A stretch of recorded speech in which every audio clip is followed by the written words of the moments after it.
and welcome. Thank you so much for joining me. I am Michelle Vandepass, your host, and with me today is Joanne Levitt, who has this great new book, Channeling the Sacred. I love this cover. It's just beautiful. Welcome to the show. I'm so excited to dive deep. Thank you. Thank you so much. Thanks for having me here, Michelle. Yeah, so this is not your first book, but we're going to dig into this one. Let's start with just the word channeling the sacred. So, channeling, Mhm. I've been in sort of that world for a long time, but even to me, it sounds real woo woo and mystical. So, and you're a nurse, right, by training, so you got the science side. So, Mhm. talk to me about what is channeling really? So channeling is something that we all do and we don't recognize that we're doing it. It is our capacity to access information, understanding, intuitions, light, knowledge from the divine, from all that is around us and within us, but that we often forget or hesitate to tune into. We all have access to a much deeper state of knowing. And that's what channeling is. So, when you say channeling, you're not necessarily talking about the type of channeling that we have heard about for years, where even in the 1800s, the eyes roll back in the head and you go into a trance and there's a whole nother entity that comes through you. Or are you talking about that? Well, I would say both and. That is a subset of channeling, not given to all of us. I certainly don't channel with my eyes rolling around. But channeling is any kind of access that we have. So, someone deep in prayer, deep in meditation, someone cooking an amazing meal, someone designing or composing a piece of music, they're all channeling. If you understand channeling to be more of a co creative event, a partnership, then we're all doing it. You do it too. You do it, Michelle, in terms of your access to your own excellence, to your own knowledge. You partner, but it just may not be so much of a conscious or deliberate effort, and yet you are constantly bringing in information that's new and important for us to have. Thank It, goodness it, you're with me. it feels to me what you're talking about is maybe when I feel real in the flow creatively. Yes, that is very much what's going on. And so, in And a sense, then your ego, the limitations of your own mind and knowing are temporarily set aside because you have the ability to open to and receive a much greater download of information from the universe. okay, so if we set aside the word channeling for just a minute. It's the Sure. title of your book, so we'll come back to it. But for just a minute, and I'm thinking about myself being in the flow with a creative project, say writing, and it's just like coming through me, right? We all feel that sometimes. Mm-hmm. And you say we all have access to it. Well, then what happens when we don't have access to it? Like it feels like we can't get in that flow, right? Happens to all of us, myself included. If I wake up on the wrong side of the bed, I know this is not going to be a day for me to write a good chapter. I better go out and take a walk or take out the trash. So, I we, love that answer. That's so grounded. Go take out the trash, right? but you see, we move through different layers of consciousness. If you understand that, when you're really high energy, like if you've been out jogging or if you've just been in an amazing conversation with your beloved, you're in a high energetic space. That's when you're channeling, you're receiving from all different parts, not just Earth, but all over. The whole universe is like a big radio station we can tune if we know how to turn the dial. So when we're in that space where we got off the wrong side of the bed or whatever, we've taken out the trash, how do we get back into that dial? What do we need to do? So there's a couple of things. One is to establish a deeper focus. So that would come through a meditative practice or yoga or qigong or being out in nature. Something that helps you tune in a more narrow way. Although I say narrow, it's actually opening to receive more. But first we have to focus in and concentrate and let go of little distractions and things we tell ourselves or low energy. Really, to make this very simple, it's a question of your energy level. Low energy, hard to get out of bed, hard to channel or attune. Attune's a good word. High energy, easy to get out of bed, easy to do stuff, and easy to attune or channel to what's waiting to come to you. Because you see, Ooh, that's really good. That's really good. I wanted you to say that. What's waiting to come to you? because you see, if I say to you we're in divine partnership, then you have to understand that as we are beings of light, but we're in a body. But there are lots of beings in light, guides, whatever you want to call them, who work with us at the level of being unseen and yet tapped in. And so they partner with us. That's part of their job. We've got our job on earth, but they got a job. They have their own job descriptions, and that's because they love to help us access and bring here new knowledge, new understanding, new life. All right, Joanne, that just begs the next question. Who is they? Well, it's different for different of us. You know, you have your own guardian angels, guides, or those who may speak to you in dreams or in meditation or through the process of writing or creating is how they often come through. And then there's some famous ones like Jesus, Mother Mary, Muhammad.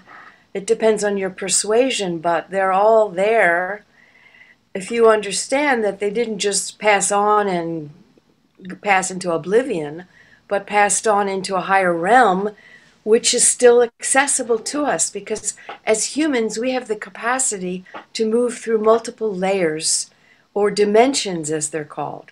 You've heard of 3 dimensions. We live in a 3-dimensional world. Okay, a child tries to put it on paper, that's only 2 dimensions.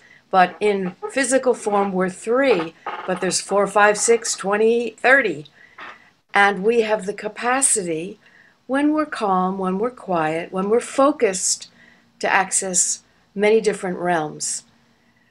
I love how you say it could be like guardian angels or whatever. It doesn't have to be like this big spirit in the sky that we're needing to. No, And no. so that sort of makes me also think that that's what we sometimes think of as our muse. Yes, muse is an excellent, beautiful word to describe. And that's a lot less scary than channeling. Right, and the muse also Right? has the capacity to be amusing. Oh, I love that.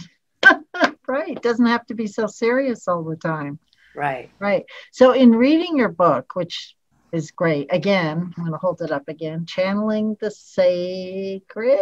There we go. Available on Amazon and everywhere books are sold.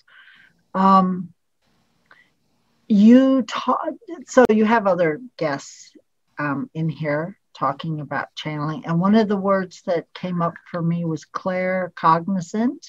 Mm-hmm. Can you So, explain what that is? sure. So the word clair just means clear, okay? So if you put together with cognizance, someone who's claircognizant has thoughts or downloads of thought that come to them, concepts, understandings. Now know that these are slight gradations because someone who's, say, clairaudient hears things. I'm very often clairaudient. I tell a brief story in the book about how when I was doing energy work on a woman, Yeah, I suddenly heard a voice saying, "Tell her to sing." right. I thought, what is that?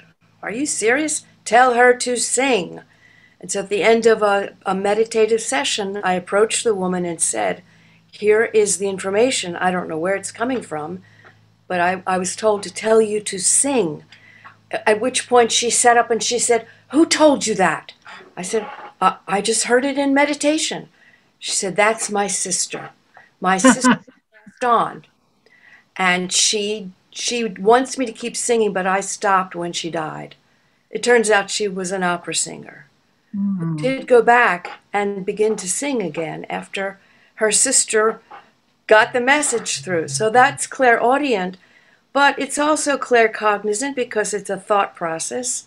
Someone who's clairsentient gets feelings, sensations of feeling like Like, this. oh, it's creepy in here, or oh, it feels really good in here, those kinds of Right. things.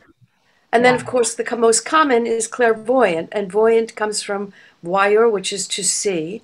So, someone clairvoyant has the ability to see, sometimes into the future, mostly that, but sometimes clairvoyants can just see things that have happened, are about to happen, or might happen if you're not careful. So, but all of these blend into the clair, the capacity of receiving clear insight in information, which is not a part of our normal machinery. Like, I don't go around thinking about people should be singing, you know, it lands Right.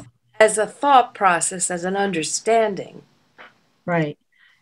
Right. So it sounds like, from what you just said, you your first way to bring in, or maybe your preferred way, is audio, but you also have access to all the other ways. Yes, Is that what I heard you say? that Because is so. my preferred way is I get like mind dumps of information. So that would be claircognizant. Okay, but then sometimes I'll walk in a room or talk with someone and I'll just go, something's kind of off. Clairsentient. And like I said, there's a blending. It's not that Yeah. it's one thing. Although some of the channels that I know, like Dr. Jan Seward she likes to define herself very specifically because she really does receive packets of information. So she calls herself claircognizant, but she's clair everything. Right. And so what's the difference between this and intuition? Good question. So they're really just gradations. They're not differences. It's just you get a quick intuition, and sometimes that intuition can be great. Like uh, back when in the spring when I was still working, I got an intuition since I wasn't booked at work that I needed to leave right away and go home. So, what's up with that? What's the rush? I left. I got home, and no sooner did I walk in the door, there was this enormous downpour, and it didn't stop raining for like 2 or 3 hours. So Wow. that's an intuition, and that's a piece of information that lands for us because we are tuned in to different levels that tells us do this or go that way. Instead of going the normal route, you get the idea you should go this route, and then you discover there was a traffic jam or there was an airplane crash or something. We get intuitions all the time. They're little bundles of information. But when we channel, we actively begin to open the pathway or the portal to receive information in a more conscious and continuous fashion, but they're basically part of the same process. So I just have to ask you this because to me, I get information downloads, right? So someone will come to me about a book idea or a business idea, and I'm like, okay, I got it. It's like, okay, I got the answer. But if you tell me I should have gone, my intuition tells me to go this way on the road instead of that way, I always get that after the fact. Like I had that thought. Why? I knew I should have gone the other way. It's always after. I knew I should have gone the other way. I knew I should have taken the other car. I knew I shouldn't have gone into this restaurant tonight, but it's always after the fact, right? Well, but you have the knowing before the fact. It's it's just a Don't, question of honoring that and beginning to listen more for it. It's a question of paying attention and trusting uh, when you get those instincts or those little messages that there's a reason for them and that you're actually already tuned in to greater yeah. understanding. But then we just, we're creatures of habit, so we follow the pathway we're used to following. Ah, it's easier to go there. Forget it. I think I just don't recognize the thought. And I think I'm not alone in this, right? I don't recognize the thought because I haven't slowed down enough to hear all my own thoughts because my brain's like, "Ugh," right? Well, that's something interesting that you said, slowing down. Yeah. I think that's critical to the process, whether it's intuitive or channeled or simply attuning to different sources of information. We've got to slow down. And it's a kind of a paradox. We're slowing down. We're slowing our breath. We're slowing our focus of attention. We're tuning in. But when we slow the works that are going on here, our vibration lifts. So we're getting a higher vibration, which means we access information more readily, more easily. And the more we do that, it becomes a practice. That's why they talk about yoga practice or meditation practice. It's something that as you do, and you do more and more, you see the efficacy, you see the power of the attunement, you see how it's basically guiding you to more optimal living, to better choices. So it's worth the effort. You don't have to channel a book, just channel into your own daily Right. news report. Yeah, right, right.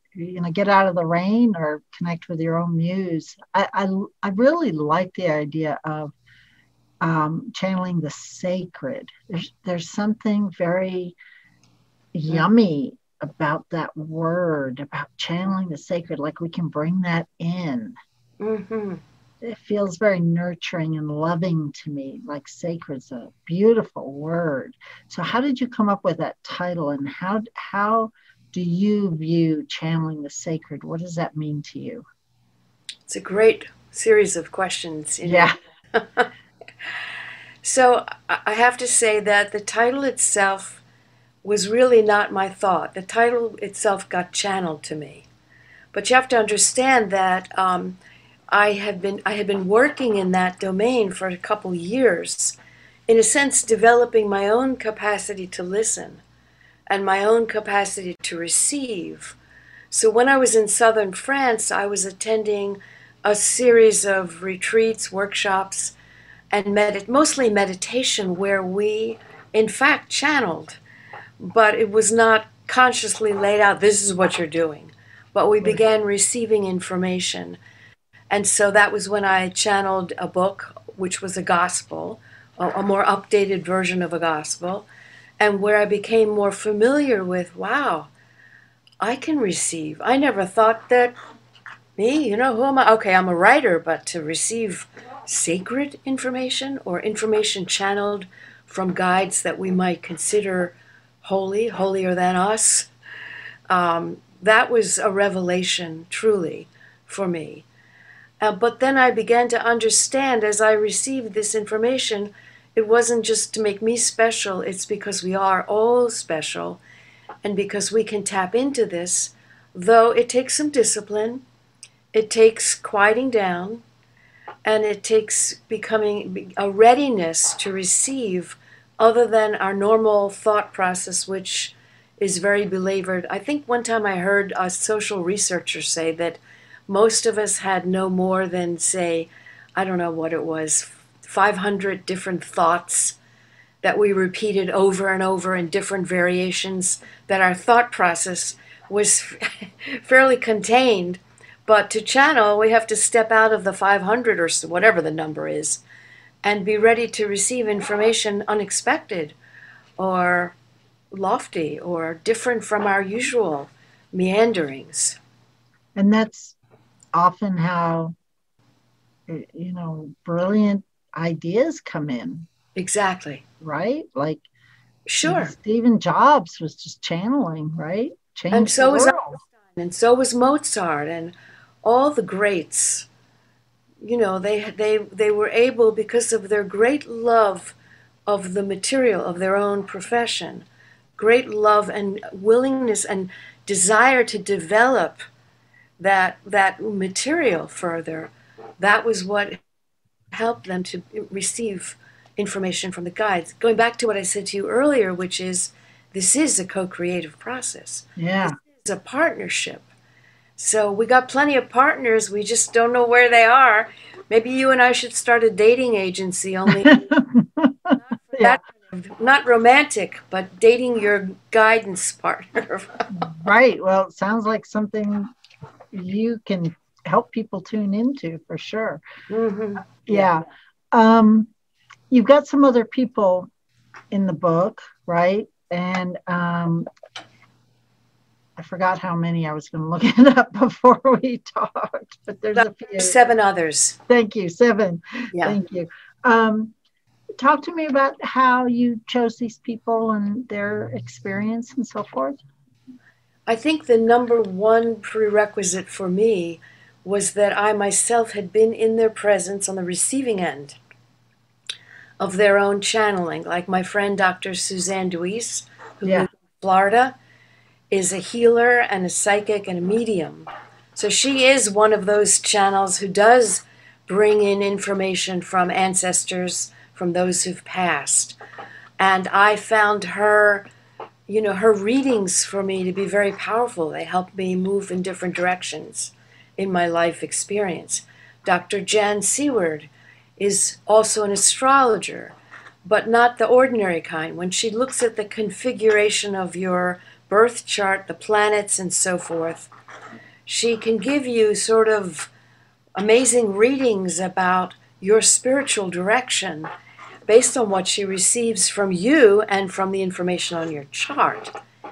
Marty Benjamin is an acupuncturist, and when he worked with me, I thought, wow, he's doing way more than acupuncture. In fact, he never even put one needle in, because when I went to see him, he helped me move through some difficult challenges in relationship.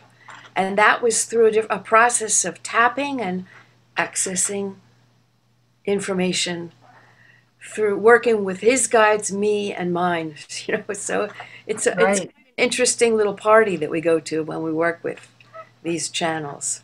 I think there is something to be said that for people who are highly gifted in their area of expertise, whether you're a healer or a writer, I think there is something to be said for you're very connected to that other realm where you are guided to be excellent. Oops, excuse me. Turn off the phone there. Weird. This one's turned off. I will pause the video. Okay. So when you are really gifted, you can totally just channel in a maybe in a more flowing way is a good way to put it, right? If you're a healer or a writer, and it looks like, oh, this person's highly gifted because they're so good at what they do, but it is probably because they're connecting with that other piece, that maybe a guide or another piece of themselves or their muse or whatever you want to call it. And it happens through energy and through light. Because you see, we are light beings and we receive information very often in packets of light. That's how it comes through to us. But we ourselves channel, or shall we say, we're like radio receivers. We receive and we transmit out. We translate whatever the message that has come through in the light. But that's the medium through which we are deeply connected to all parts of the universe. So when we do a spiritual practice, whatever it is, breath work, yoga, meditation, we're opening ourselves to be present to and to receive more light. And that is also synonymous with the ability to connect, to channel. That's beautiful.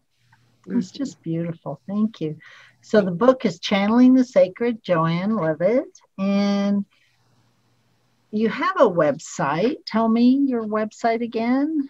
It's joannelevitt.com. Okay. And that's with 2 T's, Levitt at the end. You can get this book at Amazon. You can go to Grace Point Publishing and get the book, or anywhere books are sold, any bookstore. Just ask for it, it should be available. And any last words to leave our audience with? Well, I would say take it on. Even if you are skeptical, the best way to deal with skepticism is to have your own experience.